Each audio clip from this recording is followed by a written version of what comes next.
From Washington, D.C., this is the Muslim News on Muslim Network TV. Assalamu alaikum, I'm Hena Zuberi. The headlines today: ISIS-K bombs Taliban convoys in eastern Afghanistan. Ilhan Omar urges Biden to disregard Parliamentarian for immigration reforms. France accelerates conflict with the United Kingdom. Professor Intisar Rubb is appointed Special Advisor to the International Criminal Court. And U.S. President Joe Biden addressed the United Nations General Assembly on Tuesday following the end of the war in Afghanistan.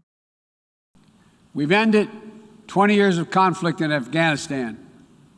And as we close this period of relentless war, we're opening a new era of relentless diplomacy, of using the power of our development aid to invest in new ways of lifting people up around the world, of renewing and defending democracy.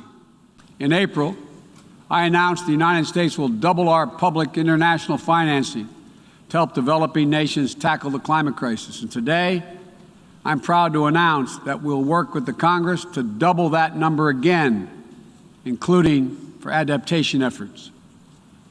This will make the United States a leader in public climate finance. President Biden also said that a sovereign and democratic Palestinian state is the best way to ensure Israel's future. United States Representative Ilhan Omar is calling on Democratic leaders to disregard a recent ruling by the Senate Parliamentarian disallowing prominent immigration reforms. These reforms are a key element of the Democrats' $3.5 trillion domestic agenda.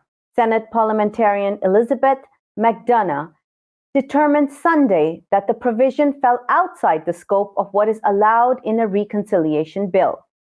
The legislation cannot be filibustered and requires the support of a simple majority in the Senate. The White House and the House Homeland Security Committee chairman on Monday voiced concern over the horrific photos of American border agents abusing Haitian migrants. U.S. Border Patrol officials were filmed mistreating the migrants on horseback near the Rio Grande River.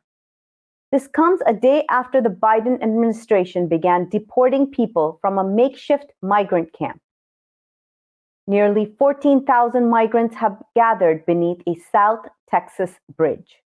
Mexican President Andrés Manuel López Obrador is urging President Joe Biden to invest in Central America to stem the flow of migrants. Si esta acción se aplicara de inmediato en Guatemala, Honduras y El Salvador, se podría mantener en sus países de origen a 90,000 personas de todas las que emigran por falta de trabajo. Migrant Haitian families deported after attempting to enter the United States from Mexico are angry at their treatment and fearful of gang violence. Washington temporarily suspended the deportation of Haitian migrants after a devastating earthquake hit the Caribbean nation last month. But in recent days, more than 15,000 Haitians have crossed into the United States. They have been stranded for days in Texas under a bridge spanning the Rio Grande River. Washington began sending back some of the migrants Sunday. These flights full of Haitian nationals landed in capital Port-au-Prince. One Haitian describing an immigrant detention facility in Texas said they were treated worse than animals. La situación es muy malo, como peligroso, muy malo. No hay cama, no hay nada, muy malo, no hay comida.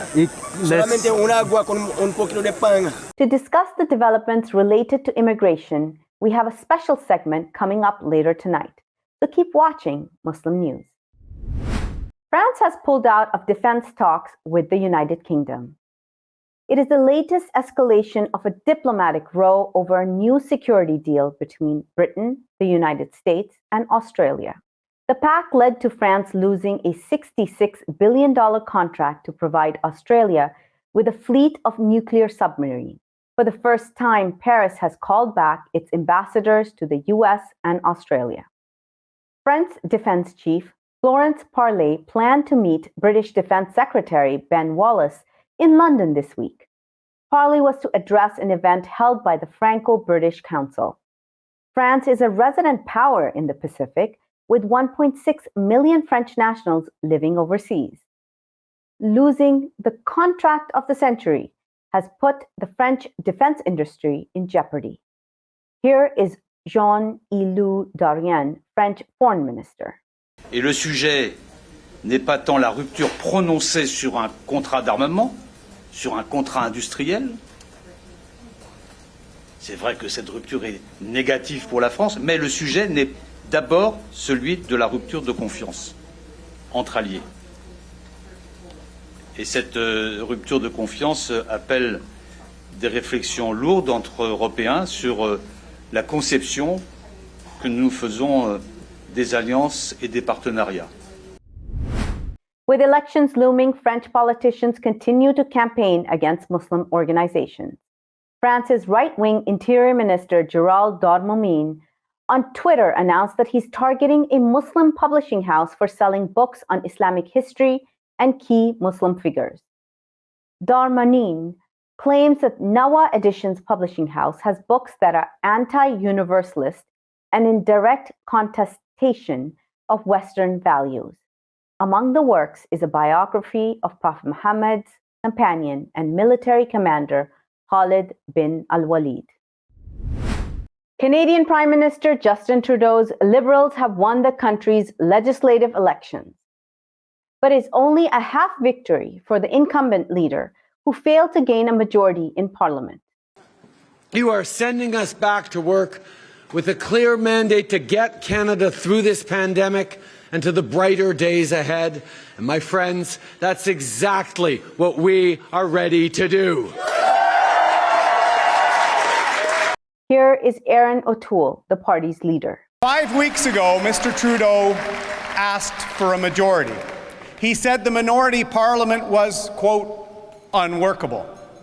But tonight, Canadians did not give Mr. Trudeau the majority mandate he wanted. In fact, Canadians sent him back with another minority at the cost of $600 million and deeper divisions in our great country. 11 Liberals and 1 Conservative Muslim candidate were elected in this election. Out of these 12, 3 members of Parliament have been elected for the first time. Previously elected Muslim Member of Parliament and Cabinet Minister Maryam Monsaf lost her seat. President Vladimir Putin's United Russia party secured more than 49% of votes in parliamentary elections, country's election commission reported on Monday. Voter turnout was nearly 52%, according to Ella Pamfilova, head of Central Electoral Commission. The Russian opposition claims mass voter fraud after Putin's party swept the election. The 3-day vote ended Sunday following an unprecedented crackdown on Putin's critics. Pre-election polls showed United Russia's popularity at a historic low, but the party still claimed a 2/3 majority in the lower house State Duma. Several hundred people gathered in central Moscow to protest the election results. The International Atomic Energy Agency's 65th General Conference began in Vienna on Monday. IAEA Director General Rafael Mariano Grossi talked about efforts against the COVID-19 pandemic during the opening ceremony of the 5-day conference. Grossi said that the agency helped 146 countries and territories last year through its Technical Cooperation Program. He added its verification and monitoring activities had been adversely affected by Iran's decision not to honor its commitment under the 2015 nuclear accord. Mohammad Eslami is Iran's vice president and head of the Atomic Energy Organization.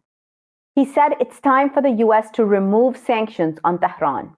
U.S. President Joe Biden noted that IAEA and its member states must meet the goals of the Paris Agreement to reach net zero emissions by 2050.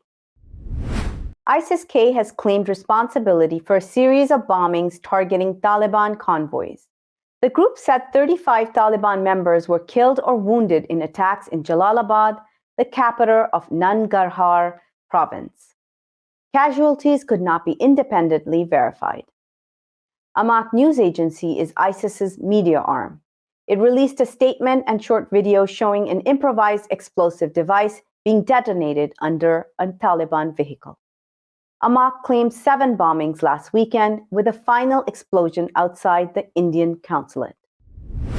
Vietnamese President Nguyen Xuan Phuc thanked Cuba for its cooperation in the supply and transfer of technology to produce its Abdala COVID-19 vaccine.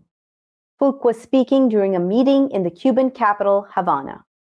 This was after the Southeast Asian country approved the Cuban shot for emergency use. Nosotros aplaudimos la cooperación sobre el suministro y la transferencia de la tecnología de la producción de la vacuna anti-COVID-19. Muchas gracias, Cuba, por todo el apoyo por la decisión. In related news, protesters gathered near the UN headquarters in New York City on the first day of its General Assembly today. This was to demand equal access to vaccines. Indian-American physician Dr. Reshma Ramachandra denounced an apartheid situation. She has lost family and friends to the virus due to the lack of vaccine access. I'm here with everyone else to call for President Biden to make good on his promises, to actually enact a TRIPS waiver, to actually share the vaccine technology, including from the publicly funded NIH Moderna vaccine with other manufacturers, and to invest in global manufacturing worldwide, so that we have enough vaccines for the rest of the world and to stop this apartheid and pandemic.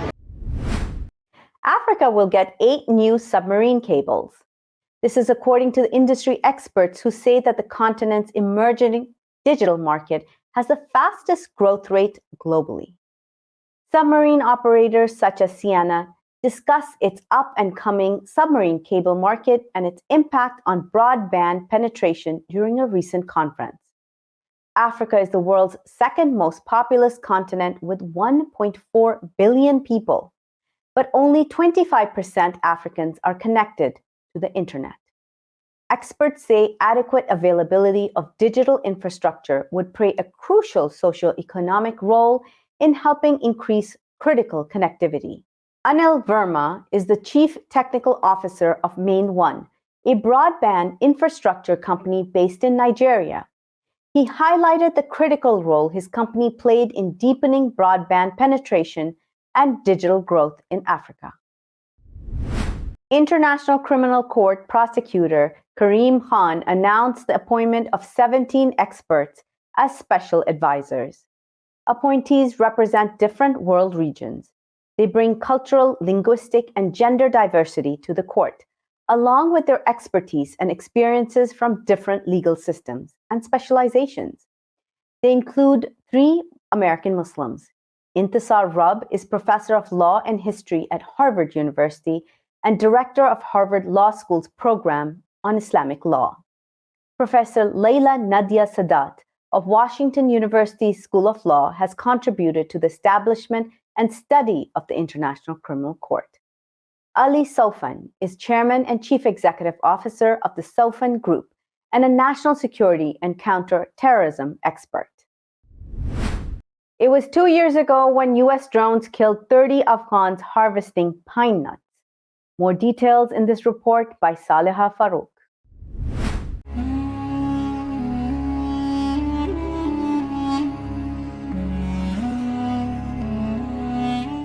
High in the mountains of Afghanistan, fall is the time to pick pine nuts. But collecting pine cones and plucking pine nuts is not easy. It is labor-intensive. On September 19, 2019, it was the second day of work. 200 people camped in Wazir Tanji. This is the dense pine tree forest in the Nangarhar province. They worked all day long. Tired, they slept amid their pine nuts and pine cones. They lit bonfires as it was getting chilly. But these mountains are dangerous places. They attract American drones. So they informed the governor about their plans a day in advance. The governor later showed their letter to Reuters news agency. But some people sitting far away in the United States, in Nevada, New York, or perhaps Wisconsin, surrounded by their monitors and keyboards in an air-conditioned room, decided to kill them. No one knows who the killers are, and no one knows why they kill. They just pushed a button, just like in a video game, and the killer drone flying far above the pine trees bombed the workers. 30 Afghan civilians died that night, young and old. 40 others were injured. More perhaps died later. Here are stories of their loved ones. She is a mother who lost her children sitting in the midst of their graves. These poor people went to work with tattered clothes. They did not go for ISIS. They had no weapons. They killed these kids while they slept. Why do they kill our children? We gathered pieces of flesh to bury them. We want peace. This is Malik Khiali. His son was killed in the drone strike. We do not want anything from America. We have just one demand. Leave Afghanistan. They are liars. They say that they can see everything from their drones, even a needle. Why then didn't they recognize that workers were not fighters? They fly around all day and night. Didn't they see that they had no guns? Didn't they see them harvesting pine nuts? We know that they are playing games with us. This is Habibur Rahman. 2 of his brothers and 5 cousins were killed there by the killer drone that night. 12 of our family members went there for work. They spent the first day there harvesting pine nuts. But on the second night, the ruthless Americans bombarded them brutally. They had no connection with fighters. They went there to work because we are poor. These graves are behind me. 2 of them are my brothers and 5 are my cousins. Holding a photograph of her dad next to his grave, she is Kainat. My dad went harvesting pine nuts, but the airplane bombarded and killed him. My little brother is crying for him all the time. U.S. Air Force documents reveal that 90% of all drone victims are civilians. Daniel Hale leaked those secret documents. Now he sits in prison for telling the truth. In the meantime, killer drones continue to murder innocent people, leaving behind children and graves. Sometimes these crimes are in the news, but never in a headline. These innocents are the other, dispensable in faraway lands. Coming up next after the break is our in-depth analysis segment. So stay tuned and we'll be right back after these messages.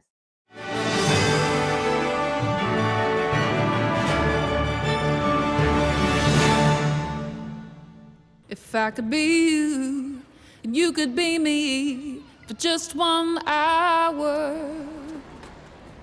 If we could find a way to get inside each other's minds. Walk a mile in my shoes. Walk a mile in my shoes. Well, before you abuse, criticize, and accuse. Walk a mile in my shoes. There are 16 million children struggling with hunger in America. That's 1 in 5 daughters, sons, neighbors, and classmates who don't know where their next meal is coming from. Yet billions of pounds of good food go to waste every year. It's time we do something about it. Feeding America is a nationwide network of food banks that helps provide meals to millions of kids and families in need. Visit feedingamerica.org to help them feed even more. Together, we can solve hunger. Together, we're feeding America. Despite the development of a COVID-19 vaccine, millions around the world will not have access. We need a vaccine that's free and available to everyone, everywhere. It's time for a people's vaccine. Our fellow Americans. Right now, the COVID-19 vaccines are available to millions of Americans. And soon, they will be available to everyone. The science is clear. These vaccines will protect you and those you love from this dangerous and deadly disease. They could save your life. So we urge you to get vaccinated when it's available to you. That's the first step to ending the pandemic and moving our country forward. It's up to you. I am what hunger looks like in America. I am an 8-year-old girl who's not excited for the last day of school. Because this may be the last time I'll have lunch. Till September. I am a single father of 2 who works 3 part-time jobs, and that's still not enough to put food on the table. I was created by artificial intelligence from faces of the 1 in 8 Americans who struggle with hunger. Feeding America, 200 food banks strong.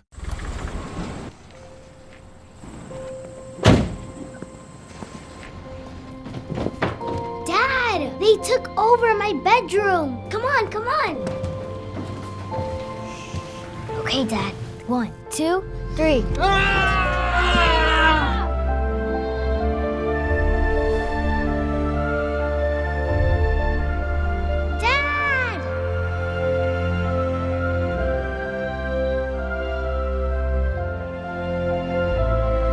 You saved me. Dad? Are you okay? I'm fine, dear.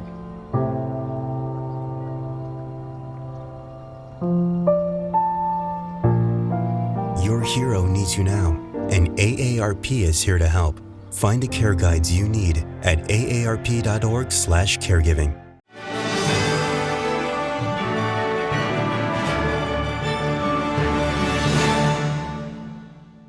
Welcome back. Earlier tonight, we covered the developments related to the migrant crisis and immigration reforms in the U.S. To discuss this in detail, let's go to Imam Abdul Malik Mujahid. Over to you, Imam Mujahid. Thank you, Hena. Our southern border is getting asylum seekers. They're coming from the troubling place, but once they're here, their treatment is not good. Everyone is seeing how whip is being used by people who are mounted on horses. I'm seeing people, because I have difficulty calling them officers, and whipping people. And in the heat of Texas, these people waiting under a bridge while they are in the custody of the border forces to process them. It is a sad, difficult commentary where we are. The immigration debate goes on, but there seems to be no solution to that. To discuss, we have someone from the immigration lab, who is an associate professor at the American University in Washington, D.C., Professor Ernesto Castaneda. Welcome. Thank you very much. Tell us what is going on in Texas right now. Yes, Oleg, as you have indicated, unfortunately, this is a sad situation. The images that we see of mounted border patrol being physically aggressive and using the reins as type of whips to scare mainly Haitians, descendants of slave population from Haiti, trying to get into the U.S. to ask for asylum, and now having the full deployment of the Border Patrol and other federal agencies, not only standing or in their vehicles, but now the horses paint a very sad picture about the violence that, quote unquote, defending a border from famished civilians looks like. It is a state action that reminds us about the human cost and the cruelty of trying to deny asylum to people looking for help or refugees, and that we don't have a functioning immigration process for people who want to work here in the States. At a time when we see a lot of businesses that have signs in the Washington region, for example, and across the country, of help wanted. They don't have enough workers, and then we have here people coming, trying to work, and we don't let them in. It's just irrational, and we could do much better than this. So these people whose images are coming out, 10, 15,000 under the bridge and being whipped, they're essentially in the U.S. custody, in the government custody, right? That is correct. They are not trying to pass unannounced. They are not trying to cross illegally, although sometimes some of the media paints them like that. But they are turning themselves in, like the Central American minors and families, asking formally for asylum, willing to fill in forms, giving their names, giving their location, being tracked by the government. So they are doing this in a orderly fashion, asking for humanitarian aid. So therefore now the border authorities have them lined under the bridge, so they have some shade to protect them from the high heat of the summer in Texas, while they process them one by one. So this is something that's going to take a long time, particularly at a moment when we have a lack of enough asylum seeker officials, immigration judges, because the Donald Trump administration weakened and almost destroyed the asylum seeking process in the U.S. While trying to decrease the number of people coming from the global south. So is the whipping people is a process of deterrence? Yes. Unfortunately, the government, including Democrats, feel that they have to show, quote unquote, strength at the border, that they have to be shown in control. That's been a criticism that the Republicans have been making for decades, that the Democrats want open borders, that they're weak on national security. But these are arguments that hide racism and xenophobia from anti-immigration voices. And the Democrats have to be very careful not to fall prey to these criticisms and take them too seriously. The immigrants are there waiting patiently. They have been given food and there's toilets there. So they could be processed one by one and given a location where they can wait their court dates in the U.S. so that the judges can determine whether they should receive asylum or not. Are those people who are being flown back to Haiti, I mean, they're saying of the horrible conditions there. Are these people processed and rejected, that they are not authorized to seek asylum? How U.S. is shipping these people back to Haiti? That is correct. The Department of Homeland Security has said that the men and families who are not actively claiming for asylum are being put directly into airplanes and sent back. And we have seen a few hundred people who have already been deported back. And as you correctly said, many of these individuals may have lost their houses in the earthquake in 2010, or they may have lost their houses in the latest earthquake, or with all the hurricanes and terrific natural disasters that have been occurring. Many of these Haitians have not just flown from Haiti here, trying to cross the border, like we see in some reports in right media. But they are people that left Haiti for maybe a decade or for many years, have been out of the country, working in the Dominican Republic, particularly Mexico, Chile, Brazil, trying to make ends meet to send money to their families back home. And then after they heard that there was a temporary protection status to Haitians in the U.S. because of the latest natural disasters and because of the political instability and also an increase in gang violence, I think there was this misunderstanding that the U.S. would be welcoming to all of them. And then we see that the Department of Homeland Security is trying to be clear that they are not going to take all the Haitians that show up. So that's what they're deporting some of them as a show, as a deterrence, that the border is not open, while in reality, we hope, and probably a lot of them are going to be able to stay in the U.S. What I guess the authorities want is they don't want more people to arrive into Del Rio because there's already too many people waiting and it's not ideal for anybody. But what we see with the Border Patrol in the horses using the reins as whips, that's when the government, the administrators, the bureaucrats give the power to the enforcement officers to do this. the worst impulses can get out of control.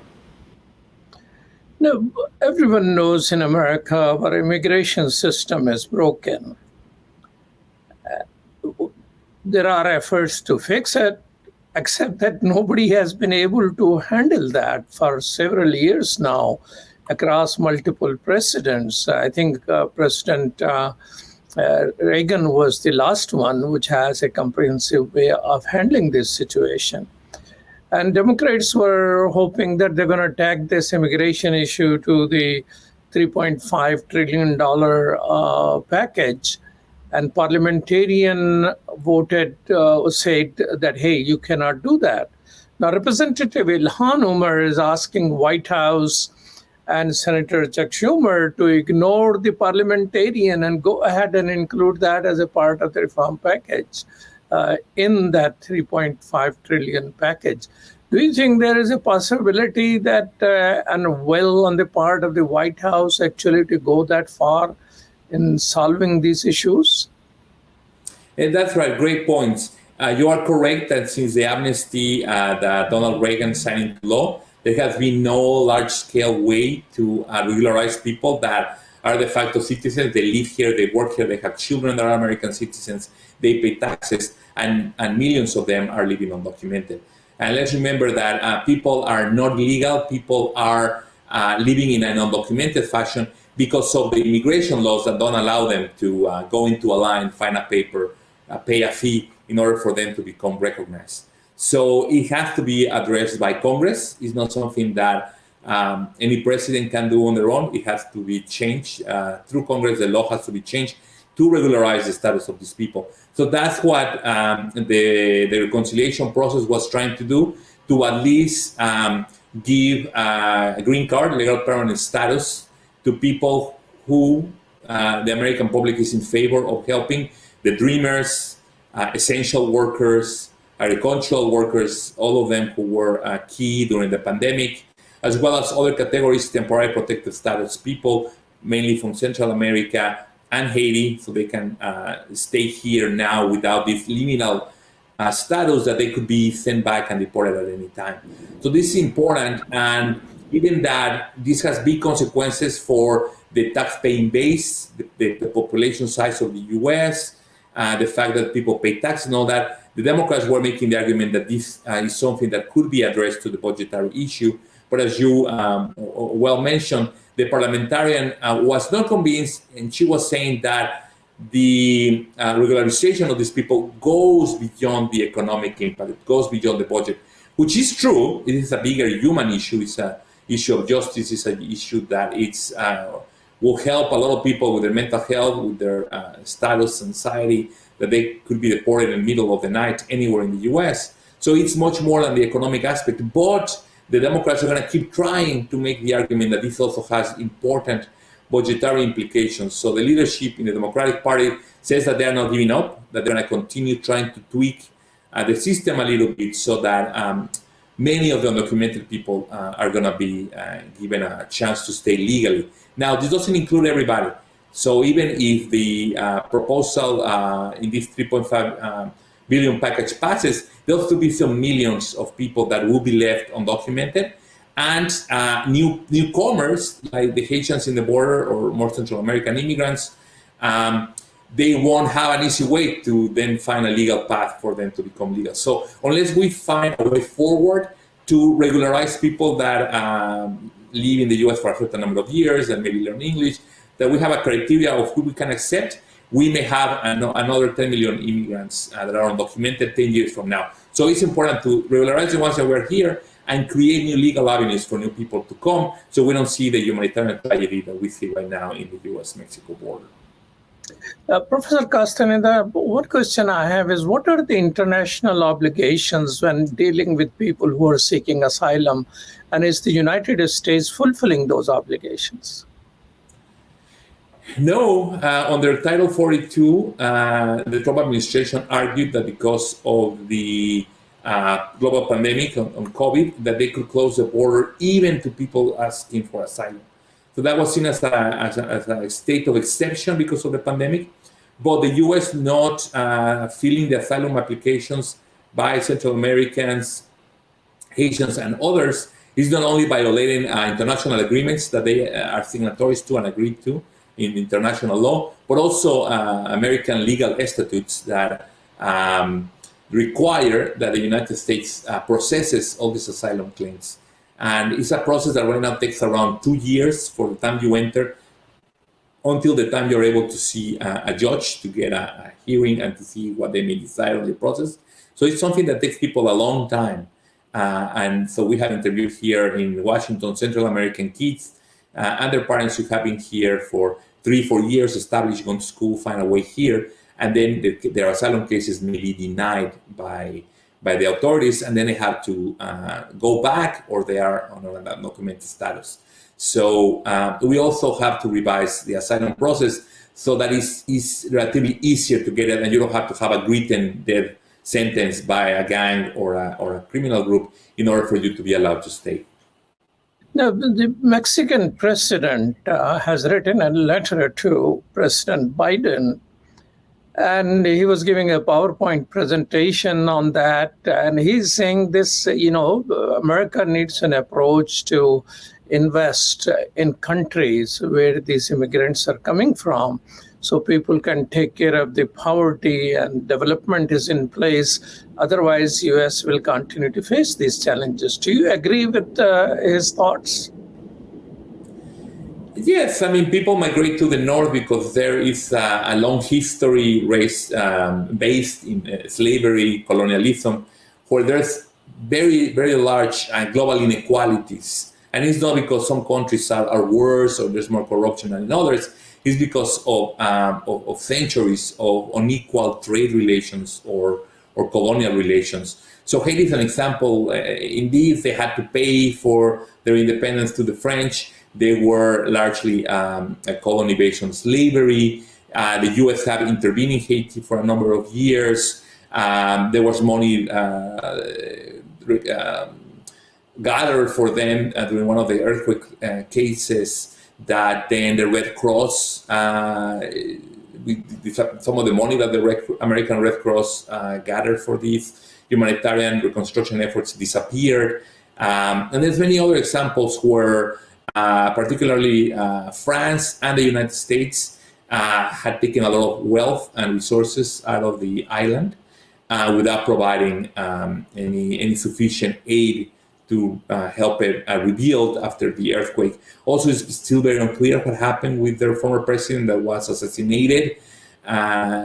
There's evidence that there were some foreign actors who actually were part of this attack, so we still don't know enough. But President of Mexico, Andrés Manuel López Obrador, is right that in order for people to stop migrating, they have to have economic opportunities and safety at home. And Mexico, for a long time, is the country where these immigrants passed through. For a long time, Mexico had been acted as the de facto wall for the United States, deporting around 500,000 Central Americans in the last years from Mexico, so they don't reach the U.S.-Mexico border. Thousands of Haitians were living peacefully and were given visas and jobs in, for example, Tijuana, Mexico, in the north.